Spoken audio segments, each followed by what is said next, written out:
오늘 말씀은 예수님이 제자들과 함께하는 마지막 만찬이죠. 여러분 그 최후의 만찬이라는 그림 아시죠, 다들? 네, 거기에 나오는 그 만찬의 장면입니다. 여러분 어떠실 것 같아요? 예수님께서 제자들과 그 밤에 잡히셨거든요. 만찬을 행하셨던 그 밤에 만찬 이후에 기도하시던 도중에 홀로 감람산에 올라가셔서 올리브산에 올라가셔서 기도하시던 도중에 가룟 유다의 배신으로 잡히셨어요. 근데 그것을 이미 다 알고 계셨던 예수께서 제자들과 그리고 그 제자 안에는 가룟 유다가 있었죠. 그 제자들과 함께 만찬을 나누십니다. 분위기가 어땠을 것 같아요? 좋을까요? 나쁠까요? 근데 우리가 최후의 만찬 이러면 뭔가 분위기가 굉장히 우울하고 힘들고 어려울 것 같은데 오늘 본문을 보면 또 그렇지 않은 것 같아요. 그렇죠? 특별히 오늘은 우리가 매월 한 번씩 거행하는 성찬, 성만찬의 기원이 되는 사건에 대해서 다루고 있습니다.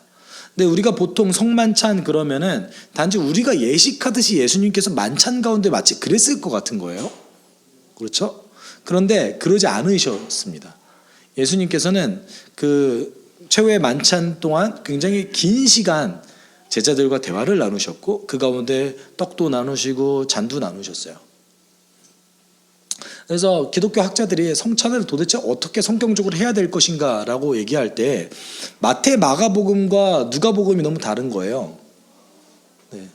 마태 마가복음은 잔과 떡만 나누는데 누가복음은 잔을 나누고 떡을 나누고 또 잔을 나누는 거예요. 그러면 어떤 게 진짜 성경적인 성찬일까? 저는 둘 다 잘못됐다고 봐요.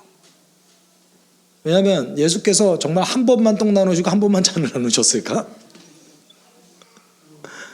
그렇잖아요. 그거 자체가 말이 안 되잖아요. 그 긴 시간 동안의 대화를 나누셨고 그 긴 시간 동안 아주 많은 가르침을 주셨어요. 그것이 요한복음에 세세하게 자세하게 기록되어져 있습니다. 요한복음은 13장부터 16장까지가 전체가 다 최후의 만찬에 대해서 기록하고 있어요. 그렇다면 우리가 오늘 이 마지막 만찬, 특별히는 우리가 성찬을 치르는데 가장 중심이 되는 이 말씀을 통해서 조금 한번 우리 성찬에 대해서도 생각해 보고 그리고 예수님의 최후의 만찬이 제자들과 함께 했던 최후의 만찬이 도대체 무엇을 이야기하고 있는가. 사실 한 측면만 얘기하기는 너무나 어렵습니다. 내용이 방대하기 때문에 그 중에서 어떤 측면을 한번 전체적인 맥락을 한번 짚어볼 거예요. 그 안에 예수께서 도대체 제자들과 어떤 걸 나누시길 원하셨는지 세세한 내용보다는 예수님의 마음을 한번 되짚어 봤으면 하는 생각이 있습니다. 그래서 그 제자들의 관점으로 좀 들어가서 한번 우리가 예수님의 말씀을 듣는 제자가 됐다고 생각해 보시고 말씀을 들으시는 것도 굉장히 유익할 것 같습니다. 계속해서 유월절, 무교절에 대해서 얘기하고 있어요. 그런데 오늘 본문은 반드시 한 가지를 짚고 좀 넘어가야 됩니다. 유월절이 무엇인가? 그리고 무교절, 동일한 명절로 그 당시에는 취급했는데 유월절이 여러분 어떤 행사인지 잘 알고 계신가요? 우리 좀 아브라함의 계보를 좀 따라가 보죠. 아브라함이 창세기 11장에 처음 하나님을 만납니다. 다들 12장으로 생각하는데 스데반의 설교, 사도행전 7장에 있는 스데반의 설교에 의하면 아브라함이 메소포타미아에 이미 있을 때에 하나님이 한번 나타나요. 그래서 원래 하나님의 명령은 뭐였죠? 너의 본토 친척 아비집을 떠나서 내가 지시한 땅으로 가라였는데 아브라함이 그걸 못한 거예요. 그래서 자신의 아버지 데라를 데리고 어디까지 가냐면 메소포타미아 문명의 경계선이었던 하란까지 갑니다. 그리고 거기에 머물렀던 거예요. 그리고 자신의 아버지 데라가 죽자 하나님이 다시 나타납니다. 그게 창세기 12장이에요. 하나님이 다시 나타나서 가라 했어요. 그래서 이제는 정말 내가 가야겠구나 라는 마음이 들어서 아브라함이 자신의 고향을 떠나서 어디로 가요? 가나안으로 갑니다. 우리로 따지면 여러분 서울 한복판에 살고 계시다가 아주 멀리 있는 낙후된 지역으로 간 거예요. 가면 또 떠돌이 생활도 해야 되고 힘든 지역으로 간 겁니다. 단지 귀농 정도가 아닌 것 같아요. 가다가 강도를 만날 수도 있고 힘든 일을 당할 수도 있습니다. 그리고 실제로 아브라함은 가나안에 도착해서 많은 어려움을 경험했죠. 어찌되었건 가나안에 도착한 아브라함은 긴 시간 동안에 하나님에 대해서 이해하고 역사하고 그 다음에 믿음에 대해서 이해한 다음에 성장했습니다. 그리고 그의 아들 이삭도 가나안 땅에서 계속 머물러 있었죠. 근데 문제는 야곱 시대죠. 야곱 시대에 이제 더 이상 가나안 땅에 머무를 수 없을 정도로 심각한 흉년이 들어서 야곱의 가족이 어디로 가죠? 요셉을 따라서 이집트로 넘어갑니다. 이집트에서 이제 평안하게 살고 있었어요. 근데 시간이 흘러 출애굽기의 배경은 뭘 얘기하고 있죠? 요셉을 모르는 파라오 왕이 등장했다. 근데 사실 그때 시절 배경으로 좀 넘어가 보면 그때는 여러분 이집트 사람과 혹시 메소포타미아 문명, 지금으로 따지면 이란, 이라크, 시리아 지역에 살고 있는 사람과 혹시 한번 나중에 비교해 보면 재미있을 것 같은데, 이집트 사람은 생각보다 왜소합니다. 그리고 역사적으로 이집트의 토착 민족들은 몸이 약했다고 그래요. 그리고 왜소하고. 그런데 성경에서는 셈족이라고 얘기하는 그 메소포타미아 문명에서 살아가고 있는 사람들은 굉장히 힘이 강성했고 그리고 장대해요. 지금도 사실 중동 지역에서 오신 분들을 보면은 체격이 좀 남다릅니다. 근데 그 당시에 모세 시절이죠. 모세 시절에 이집트를 지배하고 있었던 민족은 메소포타미아에서 넘어왔던 이주 민족이었어요. 그런데 여러분 아브라함의 민족이 뿌리가 어디에 있었죠? 메소포타미아였어요. 그런데 힘이 점점 강성해지고 있죠. 인구도 늘어나고 있죠. 그런데 보니까 체구도 이집트 사람들에 비하면 커요. 파로아가 어떤 결정을 내리죠? 2세 미만의 남자아이를 다 죽여라. 그 민족을 말살하기 위해서. 그 과정 가운데 하나님이 모세를 만나주시고 그 과정 가운데에 하나님이 이스라엘을 선택하셔서 원래 아브라함이 있었던 그 땅 가나안으로 옮기시는 것이 출애굽기의 주 내용입니다. 이걸 기념하는 게 뭐예요? 유월절이에요. 특별히 이 안에 있었던 어떤 사건 하나를 기념하죠. 여러분 10가지 재앙 혹시 다 외우고 계신 분 계십니까? 비계, 이파, 돌, 종우, 매흑, 장. 네, 맞아요. 아직도 제가 외우고 있네요. 네. 네. 마지막 그 재앙이 뭐였죠? 장자의 죽음이에요. 장자의 죽음. 근데 이 장자의 죽음을 미리 예고하셨어요. 마지막 재앙 중에. 그리고 그 재앙을 예고하신 다음에 어떻게 해야 이 재앙을 피할 수 있다고 얘기하셨죠? 흠없는 어린 양을 잡고 그 양을 우슬초라는 식물에 양의 피를 찍어서 문설주에 바르면 장자의 목숨을 취하러 오는 천사가 그 집은 그냥 지나칠 것이다. 네. 라고 하나님 말씀하셨고 그것이 그대로 이루어졌죠. 아마도 히브리 민족만 그 혜택을 누린 것이 아니라 제가 볼 때는 히브리 민족과 친한 이웃들도 그 혜택을 누렸을 것이라고 보여집니다. 네. 정말 친한 이웃 사촌이 있는데 이웃이 있는데 야 하나님이 그렇게 하신대. 근데 9가지 재앙을 눈으로 다 봤어요. 그 이웃이. 그럼 야 하나님이 이렇게 하면은 살 수 있대. 어떻게 했겠어요? 여러분 알려주실 거예요? 안 알려주실 거예요? 나만 살아야 돼. 이렇게 하실 거예요? 알려주겠죠. 알려주고 한번 해봐. 네. 유월절은 아주 기쁨의 명절이에요. 그래서 자신을 살게 해줬던 그 어린 양을 그 이웃들과 함께 다 나눠 먹는 행사입니다. 그래서 양이 살점이 조금이라도 남아있으면 안 돼요. 보관하지 못하게 하셨거든요. 하나님께서 율법적으로. 그래서 만약에 남으면 어떻게 해야 될까요? 폐기해야 돼요. 폐기해야 돼요.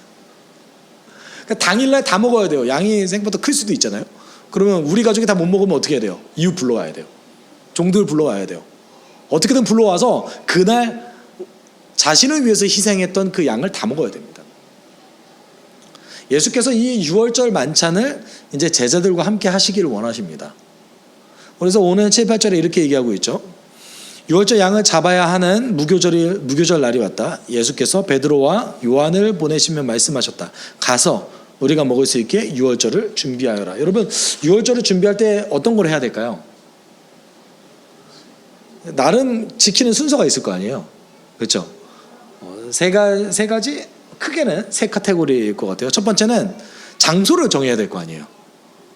유월절 만찬을 할 수 있는 장소를 정해야 됩니다. 이것이 가장 어려운 일 중에 하나입니다. 당시에 예루살렘에 굉장히 많은 인구가 모여 있었기 때문에 장소 정하는 것이 쉽지 않았을 거예요. 두 번째는 성전에 가서 유월절 양을 도축하고 그 만찬에 사용할 양고기를 준비해야 돼요. 어디서만 할 수 있다고요? 성전에 가서. 그래서 그 성전에서 파는 시간이 정해져 있었어요. 몇 시부터 몇 시까지. 아주 요한과 베드로가 바빴겠죠. 이 양을 준비했으면 양만 필요한 게 아니에요. 세 번째는 뭐가 필요하냐면 쓴 나물, 포도줄, 그리고 이스트가 들어가지 않은, 발효되지 않은 빵이 필요했습니다. 보통 무교병이라고 얘기합니다. 이 세 가지가 다 준비되어 있어야 돼요. 아주 바쁜 날을 둘만 해야 되는 거죠. 근데 제일 중요한 것은 어찌되었건 장소를 정하는 겁니다. 당연히 어디에서 하면 좋을까요? 물어봤을 거 아니에요. 물어봤죠, 오늘도. 예수께서 뭐라고 얘기하십니까? 길가에 성 안에 들어가면 물 한 동이를 이고 가는 남자 한 명이 보일 거다. 그 남자를 말 걸지 말고 일단 따라가서 그 남자가 들어가는 그 집의 집주인에게 요청을 해라. 뭐라고 요청하라고 얘기해요? 이렇게 요청해라. 선생님께서 당신에게 말씀하시기를 내가 내 제자들과 함께 유월절 음식을 먹을 그 방이 어디 있느냐 하십니다. 제자 입장에서는 좀 황당하겠죠. 근데 실제로 그렇게 행합니다. 그리고 실제 그 일이 벌어지죠. 교회의 전승에 의하면 이 다락방이 마가라고 불리는 요한의 어머니의 집의 다락방이라고 합니다. 제가 아주 길게 풀어서 얘기했죠. 마가의 다락방.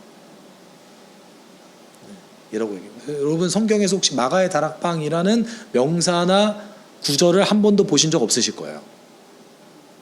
교회 전승이에요. 실제로 마가의 다락방에서 성령 체험이 있었는지 아무도 몰라요. 근데 교회 전승은 그렇다 이거예요. 그래서 이 집 주인이 아마 마가 요한의 어머니였을 것이다 라고 이제 교회 전승은 가지고 있고요. 그 마가의 다락방에서 전해져 내려오는 전승이 무엇입니까? 최후의 만찬을 그 자리에서 했고, 12사도 중에 빠져나갔던 가룟 유다를 대신해서 마띠아를 뽑았던 선출했던 장소도 이 다락방이고, 마지막으로 성령을 체험했던 장소도 다락방이라고 얘기하고 있습니다. 저는 이제 의문을 좀 갖고 있죠. 거기에 정말 그렇게 많은 사람이 들어갈 수 있었을까? 마가 요한은 되게 부잣집 아들이었겠구나. 네, 그 전승이 사실이라면 정말 부잣집 아들이었겠구나. 여기에서 여러분, 그 자리가 깔린 그 방이라고 얘기해요. 자리가 깔린 그 방. 보통은 이제 만찬을 나눌 때 어디서 만찬을 나누냐면, 우리가 다락방 이러니까 좀 안 좋은 공간인 것처럼 보이잖아요. 근데 다락방은 제일 좋은 곳입니다. 그래서 약간 비스듬히 눕는 듯한 자세로 앉아서 만찬을 즐길 수 있는 공간이었어요. 그러니까 그 집주인은 제일 좋은 곳 준 거예요.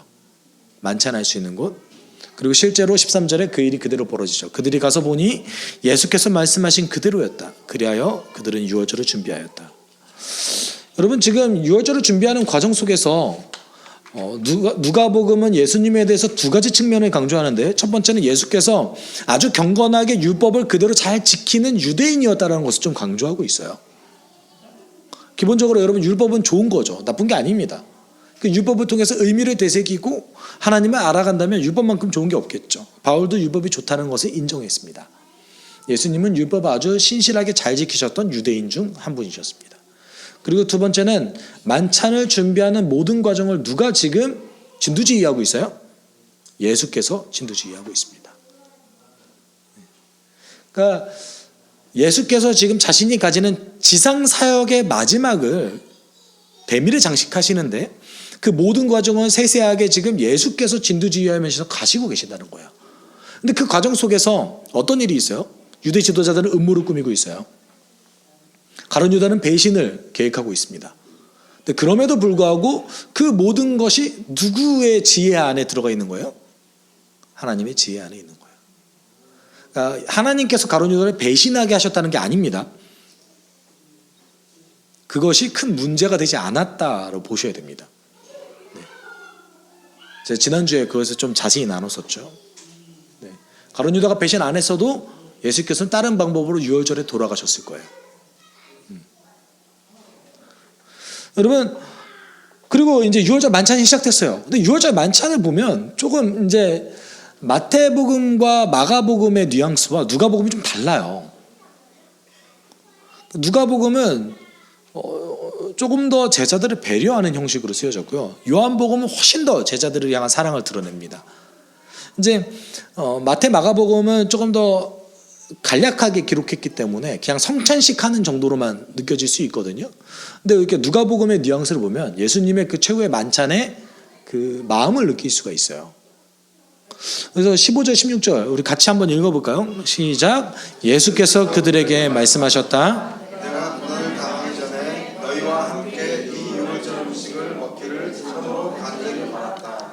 내가 너희에게 말한다. 유월절이 하나님의 나라에서 이루어질 때까지 나는 다시는 유월절 음식을 먹지 않을 것이다. 여러분 여기만 보면 무슨 말인지 모르겠어요, 사실이. 아닌가요? 아실 수도 있어요. 저는 잘 모르겠었어요, 처음에. 일단 첫 번째는 고난을 당하기 전에 이 유월절 음식을 먹기를 간절히 바라셨대요. 예수님이 왜 유월절 만찬을 제자들과 하기를 원하셨을까요? 양고기를 좋아하셔서? 양고기 매니아셔서? 양고기 좋아하세요? 네. 생각해보니까 제가 한 번도 안 먹어본 것 같아요. 먹어봤나? 네. 단지 그냥 음식이 좋으셔서 그러지 않으셨을 거 아니에요. 그럼 여기부터 좀 살펴봅시다. 두 가지 측면을 볼 수 있을 것 같아요. 예수께서는 제자들과 함께 연결되는 어떤 교제의 장을 원하셨을 수도 있습니다. 제자들과 아주 친밀한 교제를 가질 수 있는 그 자리를 간절히 원하셨을 수도 있죠. 근데 제가 볼 때는 그것보다는 이제 고난을 당하면은 자신의 지상사역이 마무리되시잖아요. 그러면은 자신이 이 땅 가운데 오셨던 그 목적이 완수되는 순간 아닙니까? 저는 그 순간을 간절히 바라셨다는 것으로 비춰집니다. 예수께서는 자신이 고난을 당할지라도 죽으러 오셨잖아요. 죽을지라도 자신의 존재의 방식을 바꿔서 죽으실지라도 이 땅이 회복되기를 간절히 원하셨고 간절히 바라셨습니다. 그리고 예수가 가지고 있었던 그 사명이 이제 누구에게로 넘어가죠? 제자들에게로 넘어가죠. 그럼 제자들을 그냥 끼고만 있으려고 키우나요? 제자들에게 성장을 시켜주고 그 제자들이 발전하는 것을 스승이 너무나 바라잖아요. 참된 스승이라면. 네. 그렇다면 예수께서는 이 최후의 만찬 그것을 통하여서 제자들이 성장하고 예수의 사역을 그대로 전달받는 것을 간절히 원하셨을 겁니다. 네. 저는 그런 측면도 볼 수 있다고 생각합니다. 그런데 두 번째가 좀 이상하죠. 유월절이 하나님 나라에서 이루어질 때까지 나는 다시는 유월절 음식을 먹지 않을 것이다. 그게 무슨 말일까요? 실제적으로 예수님이 유월절 음식을 못 먹으셨죠. 실제적으로. 그래서 제자들과 다시 유월절 음식을 먹으려면 언제 먹을 수 있습니까? 하나님 나라가 완성돼야지 실제적으로 다시 그 일이 벌어지는 거죠. 그걸 얘기할 수도 있는 거예요. 근데 우리가 한 가지 측면은 좀 간과한 게 있는데 마태복음을 좀 봤으면 좋겠어요. 순서를 제가 좀 바꿀 건데 마태복음 26장 29절 우리 같이 읽어볼까요? 시작. 내가 너희에게 말한다. 이제부터 내가 나의 아버지 나라에서 너와 함께 새 것을 마실 그날까지 나는 포도나무로 빚은 것을 절대로 마시지 않을 것이다. 어떤 의미일까요? 유월절은 기쁨의 절기예요. 아주 기쁨이 넘치는 절기입니다. 그래서 그 유월절 음식을 함께 나눈다는 것은 축제를 함께 하는 것이죠. 예수께서 유월절 음식을 너희와 다시 먹는 그날까지 먹지 않을 것이다 라는 것은 제자들과 함께 기쁨을 누리겠다는 뜻인 거예요. 나는 너희와 기쁨을 누릴 거야. 왜냐하면 이제 제자들이 뭐 해야 됩니까? 예수께서 가지고 계셨던 사명을 감당해야 되잖아요. 이제 어려움을 당할 수밖에 없고 힘든 사명을 감당할 수밖에 없는 그 제자들을 향해서 나는 앞으로 기쁨을 너희와 누릴 거야. 이 말인 것이죠. 여러분, 요한복음 3장 16절에 예수께서 왜 오셨다고 얘기하고 있죠? 하나님께서 세상을 이처럼 사랑하사 외아들을 주셨으니 이는 그를 믿는 사람마다 멸망하지 않고 영생을 얻게 하려는 것이다. 이 사명을 예수께서 가지고 오셨죠. 그리고 예수께서 이 일을 하셨다라는 것을 이제 누가 전달해야 됩니까? 제자들이 전달해야 돼요. 네. 기독교 참 이상해요. 제자들이 좀 영향력 있는 사람이었으면 좀 쉬웠을 텐데, 불교나 유교나 다른 종교들처럼 제자들이 조금 잘난 사람들이었으면 좀 쉬웠을 텐데, 제자들이 죄송합니다. 네, 조금 모자라신 분들을 뽑았어요. 그래서 지식인층들이 온 것이 아니라 정말 철저하게 시작은 배제받은 자들의 종교였습니다. 누가복음 이렇게 얘기하고 있죠. 너희 가난한 사람들은 복이 있다. 하나님의 나라가 너희의 것이다. 하나님의 뜻이 무엇이었습니까? 이 배제받은 자들을 통하여서 이 땅이 회복되는 것을 간절히 바라셨죠. 예수께서 이 사명을 누구에게 이제 넘겨주세요? 제자들에게. 내가 이룬 사명을 너희가 전달하여라 라고 넘겨주십니다. 그리고 그 제자들의 사명이 마치고 하나님 나라가 완성될 때까지 나는 그때까지 기쁨 누리지 않을 거야. 너희와 함께 할래, 그 기쁨을. 저는 이런 말씀으로 받아들입니다. 그리고 이제 우리가 알고 있는 성찬이 시작되죠. 17, 18절 같이 읽어볼까요? 시작. 그리고 이 잔을 받아서 감사를 드리신 다음에 말씀하셨다. 이것을 받아서 함께 나누어 마셔라. 내가 너희에게 말한다. 나는 이제부터 하나님의 나라가 올 때까지 포도나무 열매에서 난 것을 절대로 마시지 않을 것이다. 아까도 비슷한 뉘앙스죠. 네. 여러분, 포도나무는요, 기쁨의 상징이에요. 원래 포도나무에서 난 것을 금지할 때는 언제냐면 나실인 정도만 금지합니다. 성전에서 자신이 기간을 정해서 하나님께 집중해서 봉사해야 되는 사람들만 저는 이제 포도에서 난 것을 먹지 않을 거예요. 기간을 정해요. 원래 나실인 기간이 있어요. 전 1년만 정하겠습니다. 6개월만 할게요. 이렇게 기간을 정하는 거거든요. 근데 평생 나실인으로 사는 것은 그래서 좀 어려운 일이에요. 대표적인 사람이 삼손이죠. 포도에서 난 것을 먹지 않겠다. 내가 너희들과 함께 즐거움을 누리겠다라는 예수님의 표현인 거예요. 여러분, 우리가 지금 최후의 만찬의 그 분위기를 좀 살펴봐야 됩니다. 어떻게 보면 최후의 만찬의 그 분위기는 굉장히 뭔가 무거운 분위기가 흐르면서 그 안에 사랑이 있어요. 그냥 단지 우울하게만 하지는 않습니다. 예수님이 그 최후의 만찬 가운데 어떤 일을 행하셨습니까? 제자들의 발을 씻기셨죠. 그리고 예수님의 사랑 표현을 아주 깊이 하셨어요. 내가 너희를 이렇게 사랑한다. 그러니까 너희도 서로 사랑해. 이게 최후의 만찬의 결론이었어요. 단지 야, 내가 죽으니까 이거 기념해야 돼, 이게 아니에요. 나 이만큼 너희 사랑해. 근데 이게 너희만을 위해서 한 게 아니라 온 세상을 회복하기 위한 나의 계획이야. 하나님의 계획이야. 내가 이거 하러 왔어. 자, 앞으로 너희들 뭐 해야 돼? 이거 해야 돼. 최후의 만찬은 그런 설득의 과정이었습니다. 어떻게 보면 최후의 만찬 시간은 제가 볼 땐 제자들에게 있었던 위로와 회복과 파송의 시간이었을지도 모릅니다. 여러분, 성찬식은 그런 의미를 좀 가지고 있어요. 내가 예수 그리스도의 그 죽으심을 기념하면서 내가 이 땅을 회복시키러 오셨던 예수 그리스도의 그 사역에 동참하겠습니다. 그러니까 사도 바울이 이게 준비가 되지 않은 사람이 굳이 성찬에 참여하지 말아라 라고 권면하지 않습니까? 그리고 여러분 요한복음을 한번 볼까요? 예수님의 배려가, 만찬에 있었던 배려가 느껴지죠. 보아라, 너희가 나를 혼자 버려두고 제각기 자기 집으로 흩어져 갈 때가 올 것이다. 그때가 벌써 왔다. 그런데 아버지께서 나와 함께 계시니 나는 혼자 있는 것이 아니다. 내가 이것을 너희에게 말한 것은 너희가 내 안에서 평화를 얻게 하려는 것이다. 너희는 세상에서 환난을 당할 것이다. 그러나 용기를 내어라. 내가 세상을 이겼다. 여러분, 이 말씀은 예수께서 주신 이유가 뭐래요? 너희 이제 나 배신하고 떠나갈 거야. 근데 난 혼자가 아니야. 내가 이 말 왜 해주냐면 너희들가 마음이 아플까 봐 해주는 거야. 너희가 나를 배신했다는 것 때문에 용기를 얻지 못할까 봐 너희가 지금 내가 이 말을 해주는 거야. 여러분, 예수님 어떻게 이럴 수 있어요? 우리는 제자들이 다 배신했을 때 예수님이 마음이 처참했겠지, 이런 생각을 갖고 있었어요. 마음이 아팠을 거예요, 예수님도. 그렇지만 그 안에 어떤 게 있었어요?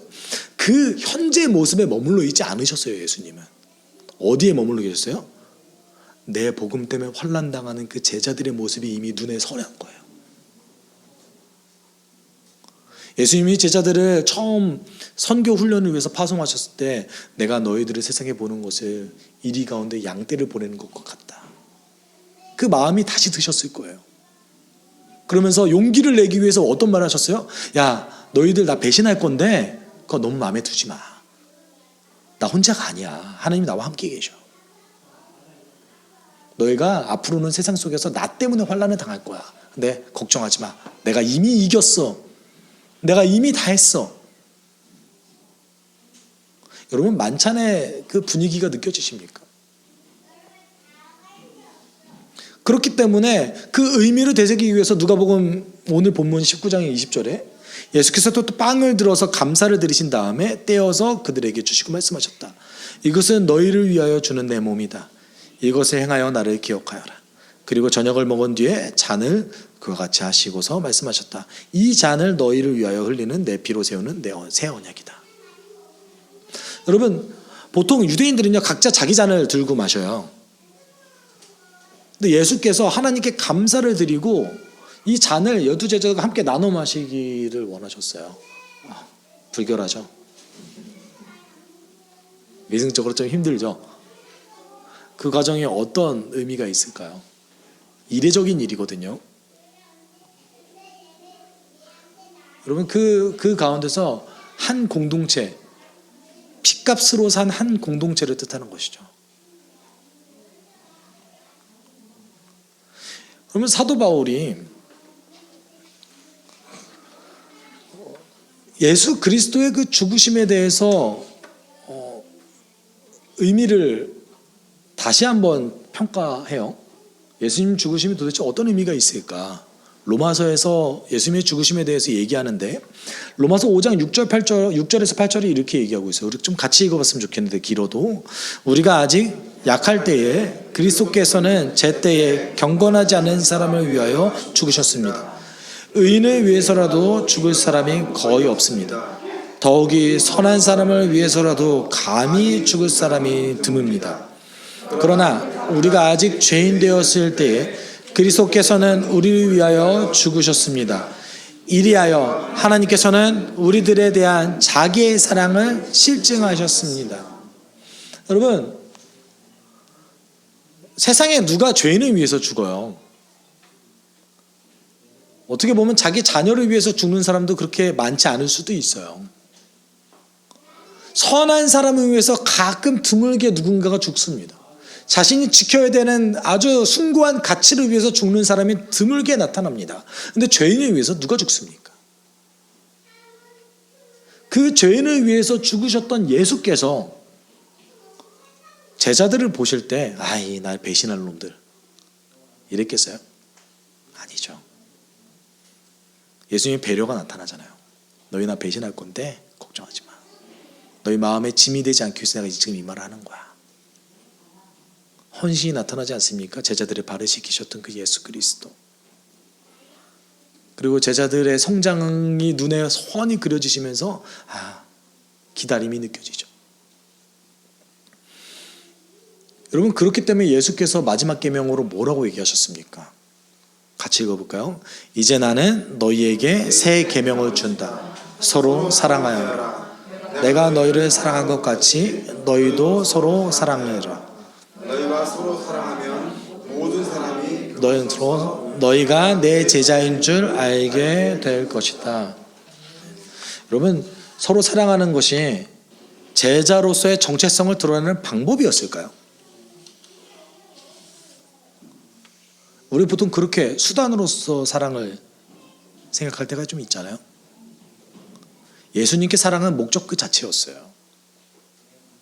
제자들을 배려하시고 제자들에게 모든 것을 헌신하시고 그들을 기다려주셨던 예수님께서 내가 너희에게 이런 사랑을 보여줬으니, 이 만찬장에서 내 모든 사랑을 너희에게 알려줬으니 너희도 제발 좀 그렇게 해라. 그래야 너희가 내 제자인 줄을 사람들이 알 것이다. 이 말은 세상 모든 사람들과 너희가 다른 점 딱 한 가지가 뭐냐라고 봤을 때 서로 사랑하는 것이다. 근데 우리는 이 예수님의 마음 잘 모르고 마음이 생길 때 사랑해야지라고 생각하시죠. 마음이 생길 때 사랑한다면 사랑할 수 없습니다. 예수 그리스도의 계명을 지킬 수 없습니다. 내가 마음이 생겨서 마음에 감동이 있을 때 사랑해야지라는 말은 지금 사단이 여러분을 속이고 있는 것들입니다. 그럼 우리는 어떻게 사랑해야 될까요? 오늘 예수께서 보여주셨던 사랑과 배려, 기다림, 헌신을 여러분의 주중생활 가운데 실천할 수 있도록 노력해야 됩니다. 예수께서 보여주셨듯이 내가 행동하지 않는다면 우리가 그리스도인이라는 것이 드러나지 않을 것입니다. 여러분, 최후의 만찬은 어떻게 보면 사랑을 느낄 수 있는 가장 아주 놀라운 만찬장이었고요. 동시에 제자들을 향한 사명 선언식 같은 느낌이 좀 들어요. 예수께서 그 만찬으로 여러분을 초대하십니다.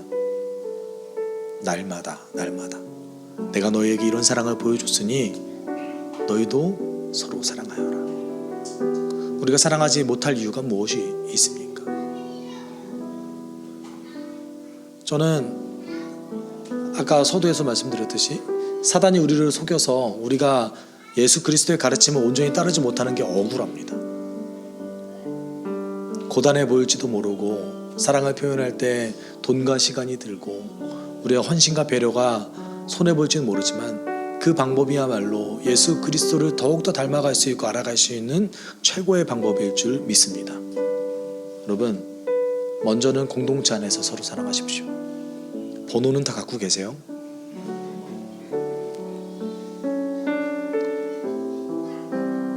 서로를 위해서 기도해 주시고 기도 제목을 물으십시오. 함께 기도하고 함께 성장하는 공동체가 되어야 됩니다. 그것이야말로 예수 그리스도께서 그 최후의 만찬에서 보이셨던 진실한 공동체입니다. 여러분, 그동안 우리가 사랑하지 못했던 이유는 무엇입니까? 때로는 사단에 속기도 했고 우리가 균형적으로 성장하지 못했기 때문이 아니겠습니까? 그렇다면 우리가 함께 기도할 때는 하나님, 제가 작은 거라도 실천할 수 있게 좀 내 마음을 움직여 주세요. 그리고 제가 하겠습니다. 제가 뭔가라도 하겠습니다. 제가 이렇게 사랑을 나눴을 때 처음엔 쉽지 않겠지만 그 가운데 하나님 알아가게, 예수 그리스도를 닮아가게 나를 인도해 주세요 라고 우리가 함께 기도하도록 하겠습니다. 사랑하신 주님, 우리가 주님을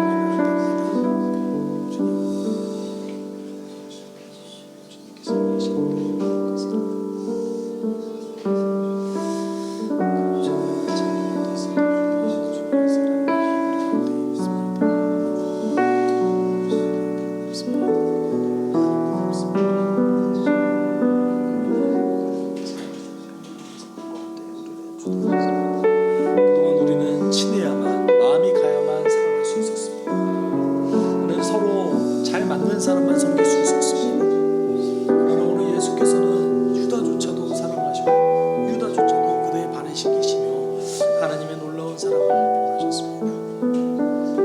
하나님께서 우리에게 무엇을 원하십니까? 하나님, 서로 사랑하라. 서로 사랑하는 것이 내 제자의 주 사람들이 알 것이다 라고 얘기하셨던 것처럼 주님의 사랑이 우리 가운데 놀랍게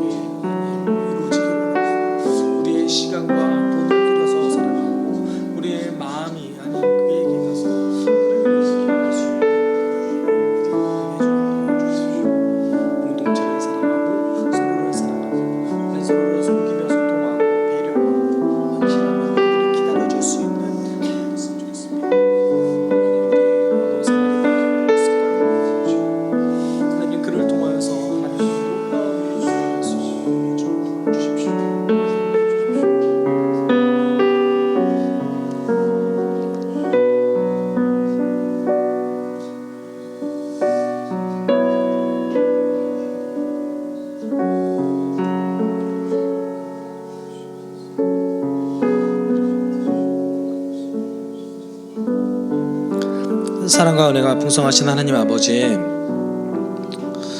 제자들과 함께했던 마지막 만찬에서 보이셨던 예수님의 사랑을 우리가 담기에 소망합니다.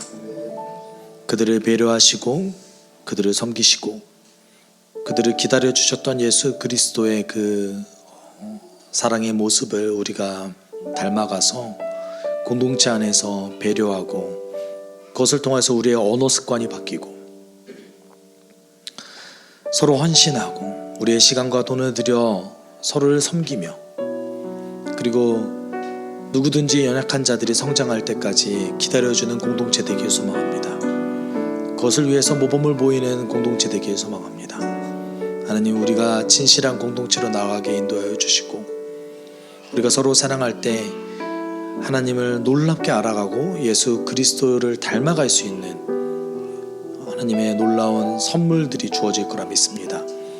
우리를 이번 한 주 지켜주시옵소서. 감사드리며 거룩하신 예수 그리스도의 이름으로 기도드립니다. 아멘. 주 예수 그리스도의 은혜와 하나님의 사랑과 성령의 교통하심이 예수를 닮아 사랑하기를 소망하는 숲속교회 성도들 위해 함께 있을지어다.